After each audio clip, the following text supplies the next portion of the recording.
నాగనాథ్ గారు యా మీనరాశిని తీసుకుంటే ఎస్ నేను ప్రీవియస్గా మీద ఒక వీడియో చూశాను.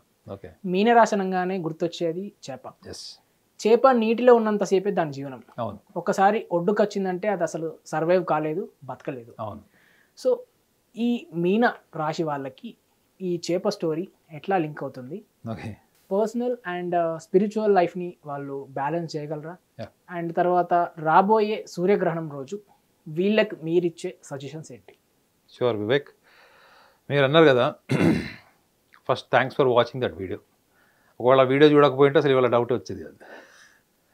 సో చాలామందికి కూడా ఒక డౌట్ ఏంటంటే మీనరాశి వాళ్ళకి మీరు ఏం మాట్లాడినా ఒక మీనరాశి వాళ్ళని ఎట్లా గుర్తుపట్టచ్చు అంటే మీరు అడిగిన ప్రశ్నకి కాంట్రడిక్ట్ ఆర్ఎల్స్ కాంట్రాస్ట్ ఆన్సర్ చెప్తారు వాళ్ళు. ఓకే, ఎందుకంటే వాళ్ళు అలా ఎందుకు ఆన్సర్ చెప్తారు? మీరు ఒకటి అడిగితే ఒక ఆన్సర్ చెప్తారు. మీరు లంచ్ చేశారా అంటే బ్రేక్ఫాస్ట్ గురించి అయినా చెప్తారు, లేకపోతే ఇంకో డిన్నర్ గురించో లేకపోతే ఇంకోటి ఏదో చెప్తారు. మీరు ఏ క్వశ్చన్ అడిగినా కానీ రేషనల్లీ కనెక్టెడ్ ఆన్సర్ రాదు. ఓకే, ఎందుకు రాదు అనుకుంటే ఇదే లాజిక్ అక్కడ ఏంటంటే, ఒక మీనరాశి అంటే చేప కదా. చేప అన్నది నీళ్ళల్లో ఉన్నప్పుడు ఆ నీళ్ళల్లో లేదా సముద్రంలో చెరువులో ఎక్కడ నీళ్లు ఉన్న ప్రదేశంలో ఉన్నా దానికి ఆ చేపకు అదొక ఒక త్రిశంకు స్వర్గం. దానికి అక్కడ ఉన్నటువంటి అట్మాస్ఫియర్, అక్కడ ఉన్నటువంటి మిస్ట్ కానీ ఏదైనా కానీ లోపల ఉన్నటువంటి పాకురు, అక్కడ అట్మాస్ఫియర్, రాళ్ళు, ఒక అందమైనటువంటి ఊహాత్మకమైనటువంటి ప్రపంచంలోనే చేప బతుకుతుంది with the support of water.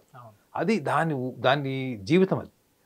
అది మీరు ఒడ్డున కొడేయడం అంటే ఏంటి అంటే వ్యవహారం. అది వ్యవహారం అంటే ఏంటంటే ఈ చేపకి తనకి సర్వైవల్ ఏదైతే ఉందో నీళ్ళల్లో, ఈ సర్వైవల్ని మనము జ్యోతిష శాస్త్ర ప్రకారం ఎలా అర్థం చేసుకోవాలంటే, చేప ఎప్పుడు కూడా చాలా సున్నితమైనటువంటి భావజాలం, సున్నితమైనటువంటి ఆలోచనతో పాటు ఈ మీనరాశిలో పుట్టిన వాళ్ళు ఎప్పుడు కూడా ఒక ఊహాత్మకమైనటువంటి ప్రపంచం. ఫర్ ఎగ్జాంపుల్ చిన్నప్పటి నుంచి కూడా ఫిలిం డైరెక్టర్ అవ్వాలనుకుంటాడు, చిన్నప్పటి నుంచి కూడా తను ఒక పైలట్ అవ్వాలనుకుంటాడు. తన బాల్యంలో ఏవైతే కళలు ఉంటాయో ఆ కళలు సాకారం చేసుకోవడానికి, సార్థకం చేసుకోవడం కోసం వాళ్ళు ఎప్పుడు అనునిత్యం ఎప్పుడు అవకాశం వచ్చినా కానీ దాన్ని మెటీరియలైజ్ చేసుకోవడం కోసం ప్రయత్నం చేస్తారు. అంటే ఎప్పటికీ ఒక్కటే జోన్లో ఉంటారని భావన. వాళ్ళ ఊహ ఉంటుంది చూడండి. వాళ్ళు ఒకవేళ ఒక ఇమాజినేషన్, ఒక డొమైన్ క్రియేట్ చేసుకున్నారంటే ఈ ఊహ ఏదైతే చెప్పానో, if they want to become something, if they want to become a painter, fashion designer, what ever it is, ఈ ఊహ అన్నది వాళ్ళకి వాటర్తో కంపేర్ చేసుకోండి. This imagination is their passion, the basic survival. For them it is, they think that it is what is the pride. మనం మాట్లాడుకుంటుంది ఏంటి, గ్రహణ కాలంలో సూర్యుడు మనిషి జీవితంలో జీవంతో పాటు ఒక శరీరాన్ని ఇచ్చినప్పుడు శరీరం నుంచే మన ఆఖరి రోజు వరకు కూడా మన శరీరమే సర్వస్వం అవుతుంది. Your body is everything till your last date. So ఈ శరీరం నుంచే మీకు గుర్తింపు, ఐడెంటిటీ. దేనికి వస్తుంది గుర్తింపు? ఇప్పుడు చూడండి, ఎంతోమంది రాజకీయ నాయకులు చనిపోయిన వాళ్ళు శిలాస్తూపం ఎందుకు ఉంటుంది?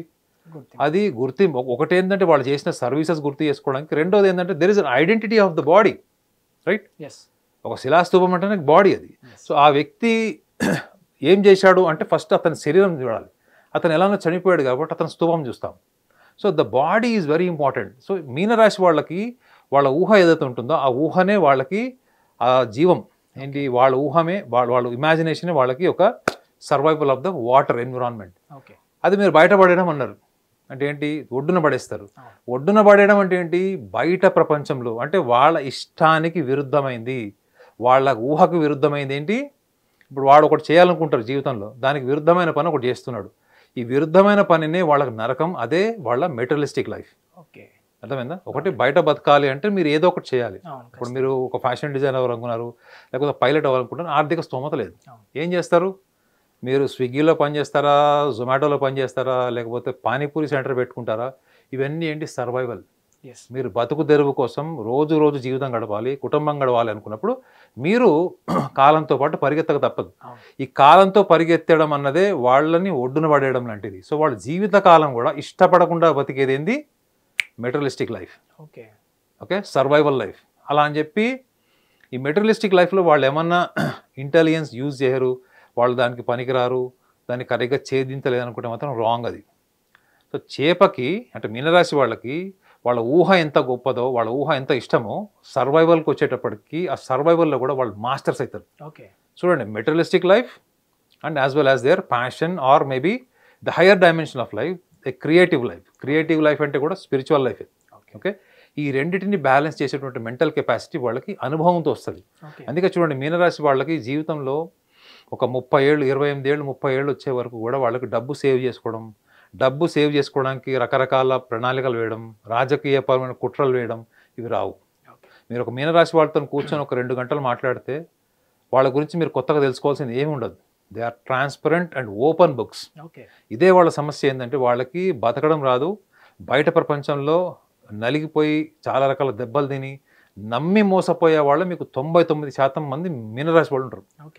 ఎవరినైనా నమ్మి మోసపోతారు. ఎక్కువగా వాళ్ళకి వెన్నుపోటు పొడిచేవాళ్ళు వాళ్ళ కుటుంబ సభ్యులే ఉంటారు, అన్నదమ్ములు అక్కజెళ్ళలే ఉంటారు. ఎందుకు చెప్పండి? మీరు పెద్దరాయుడు సినిమాలు ఇట్లాంటివి చూసింటారు కదా, పెద్దన్నయ్య పెద్దరాయుడు, వీళ్ళ క్యారెక్టర్ అది ఏంటి, they always wanted to be the upper hand. So నేను ఇంట్లో పెద్ద మనిషిలాగా ఉండి అన్ని బాధ్యతలు తీసుకోవాలి, అన్నదమ్ములు అక్కజెళ్ళలు కాదు, వాళ్ళ పిల్లలు మనవరాళ్ళ బాధ్యతలు కూడా తీసుకోవాలి. And they always wanted actually respect. So మీనరాశి వాళ్ళకి మెటీరియలిస్టిక్ లైఫ్లో వాళ్ళు కోరుకునేది బలమైనది ఏదైనా ఉంది అంటే కనుక గౌరవం. అంటే మీకు ఒక పూల హారం వేస్తే ఏంటది? అదొక పెద్ద ఉన్నతమైన గౌరవము. మీరు మీ మీద మనస్ఫూర్తిగా వేసేది. అఫ్కోర్స్ రాజకీయ నాయకులు డబ్బులు చేయించుకుంటారు, అది వేరే విషయం. చాలామంది అంటే బాధపడతారేమో. చాలామంది జ్యోతిష్యులు కూడా సన్మానాలు సత్కారాలు కూడా అట్లాంటి క్రమంలో జరుగుతాయి, అంటే వాళ్ళ నాలెడ్జ్కి సంబంధం లేకుండా. సో వీళ్ళు మీనరాశి వాళ్ళు అలా కాదు. మీనరాశి వాళ్ళు జీవం ఇస్తారు, అంటే జీవం అంటే ఒక ప్రాణం పెట్టేస్తారు వాళ్ళ బాధ్యతలో. మీకు మీనరాశిలో వాళ్ళకి అనిపించేది సెల్ఫ్లెస్నెస్, అంటే నిస్వార్థము అన్నది వాళ్ళ లక్ష్యం. ప్రేమ, జాలి, దయ, ఇవన్నీ కూడా వాళ్ళకి పుట్టుకతోనే ఆ దైవాంశ సంభూతులకు ఉండే లక్షణాలు ఉంటాయి. ఈ లక్షణాల్లో కొన్ని లక్షణాలు మీకు కర్కాటక రాశి వాళ్ళు కూడా ఉంటాయి, ఆల్రెడీ చెప్పాను. సో మీనరాశిలో ఈ లక్షణాలు ఉండడం వల్ల ఇది ఏంటి అసలు, వీళ్ళు ఏ రకంగా దీన్ని వీళ్ళు మెరుగుపరుచుకుంటారు, దీన్ని మెరుగుపరచుకోవడం కోసం చేసే క్రమంలో మనం వాళ్ళని గైడ్ చేసినా ఎందుకు చేయలేదంటే వాళ్ళకు ఒక భయం ఉంటుంది. గుర్తుపెట్టుకోండి, ఫిష్, చేప గురించి తెలుసా మీకు? చేపని మీరు ఒక పెద్ద అక్వేరియంలో పెట్టండి, ఒక 100 చేపలు 10 చేపలు ఉంటాయి కదా. మీరు చేపని అక్వేరియంలో, ఇది టెస్ట్ చేసినటువంటి సైంటిఫిక్ ఫ్యాక్ట్ చెప్తున్నాను మీకు. మీరు ఒక కార్నర్కి ఫిష్ వచ్చినప్పుడు దాన్ని మీరు ఏదైనా హార్మ్ఫుల్గా ఏదైనా చేయండి అక్కడ, అంటే దాన్ని కొట్టడం కానీ ఏదైనా ట్రై చేయండి. మళ్ళీ అదే చేప ఆ ప్లేస్కి రావడానికి it takes lot of time.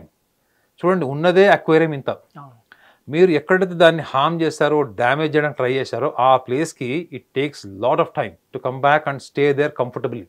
అంటే అర్థం ఏంటిది, వీళ్ళు ఒక న్యాచురల్గా స్వభావసిద్ధి, అంటే వాళ్ళకి న్యాచురల్లీ ఇన్స్టింక్టివ్ ఏదో ఉంటుందో దాంతో బతకడం వల్ల దాన్ని ఎక్కువగా ఆర్గనైజ్ చేసుకోవడం, పొలిటిసైజ్ చేసుకోవడం రాక వీళ్ళు ఎప్పుడు కూడా న్యాచురల్గా ఉంటారు. వీళ్ళకి జీవితంలో ఎవరైనా దెబ్బ తగిలితే తప్ప అది వాళ్ళకి బుద్ధిలోకి ఎక్కదు. అంటే ఎవరైనా మోసం చేసినా వెన్నుపోటు పొడిస్తే తప్ప వీళ్ళకి అదే బుద్ధిపూర్వకంగా వాళ్ళకి స్టోర్ అయ్యి అది ఓహో మన ఏరియాలో జాగ్రత్తగా ఉండాలి అన్నటువంటి ఉండదు. సో ఈ అనుభవాల నుంచి వాళ్ళకి ఎస్టాబ్లిష్ అయ్యేది ఏంటంటే భయం. అంటే ఇది మెటీరియలిస్టిక్ లైఫ్లో వీళ్ళకి చాలా ఫియర్ ఫ్యాక్టర్స్తోని, ఫోబియాస్తో ఉంటారు వీళ్ళు. ఇది ఒక చేప యొక్క మనస్తత్వం ఇది. సో దీని జ్యోతిష్యంలో చాలా అద్భుతంగా చెప్పారు. అయితే మనం ఇప్పుడు మాట్లాడేది ఏంటి, ఐడెంటిటీ అండ్ సెల్ఫ్ ప్రైడ్, అవునా? సో వీళ్ళకి లైఫ్లో కావాల్సింది గౌరవమే కాబట్టి వీళ్ళని ఎవరైనా ఈజీగా మోసం చేయొచ్చు. వీళ్ళకి మంచి షుగర్ కోటింగ్ మాటలు చెప్పి అన్న అక్క అని చెప్పి బతిమలాడి లేనిపోని స్టోరీలు అన్నీ చెప్తే వీళ్ళు ఫస్ట్ నమ్మడానికి రెడీ ఉంటారు. ఈ నమ్మి మోసపోవడం అనే క్రమంలోనే వీళ్ళు జీవితంలో చాలా సందర్భాల్లో కుటుంబ సభ్యులతోని, జీవిత భాగస్వామితోని తిట్లు తినడం, రకరకాల అవమానాలు ఎదుర్కొంటారు. సగం జీవితం మోసాలతోనే, more than half life they get back stabbed. So వాళ్ళకి ఈ లక్షణాలు ఉంటాయి. సో ఈ లక్షణాలు వెనక వీటన్నిటిని మీరు ఒక్క చిన్న ఫార్ములాతో చేసి ఓవర్కమ్ చేయొచ్చు వాళ్ళు చేస్తే. కానీ వాళ్ళు జనరల్గా చేయరు, చెప్తున్నా ఆయన.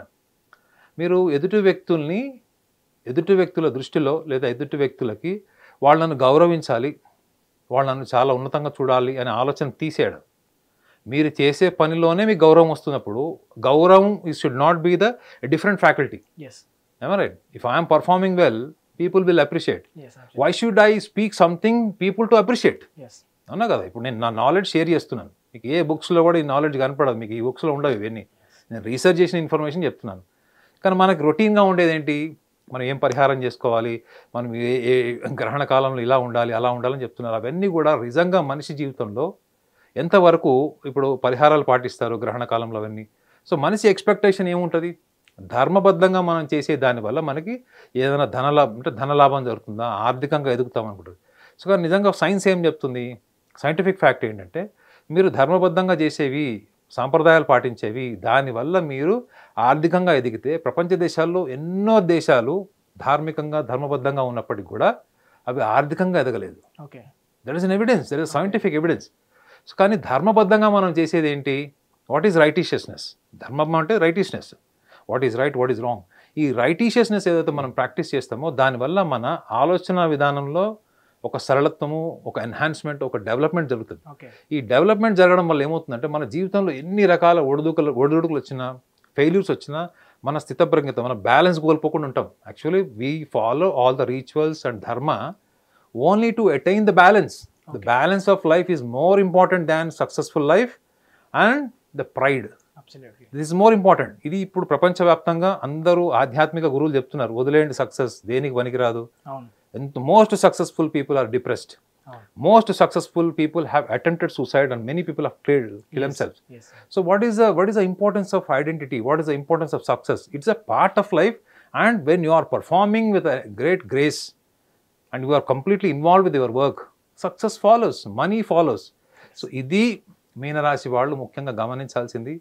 అనవసరమైన ఆర్భాటము లేదా తెచ్చిపెట్టుకున్నటువంటి పేరు ప్రఖ్యాతులు, కీర్తి, వీటిని గనక మీరు క్యారీ చేస్తున్నట్టే గ్రహణ కాలంలో మీరు ఇది ఒక్కటి గమనించండి.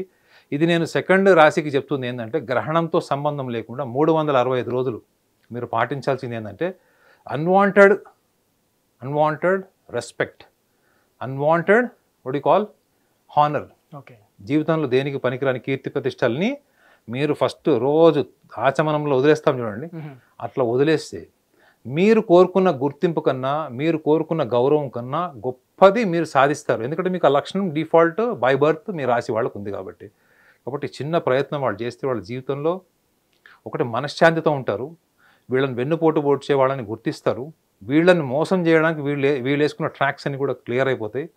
వాళ్ళ కుటుంబానికి మాత్రమే కాకుండా సమాజానికి, వాళ్ళ కుటుంబ సభ్యులకి అందరికి కూడా ఆదర్శవంతంగా ఉండేటువంటి అవకాశం కూడా బలంగా ఉంటుంది. హిట్ టీవీ యాప్, ఇందులో short news, live news, entertainment shows, movies, digital magazines తో పాటు మీ జిల్లా వార్తలను కూడా ఫ్రీగా చూడొచ్చు.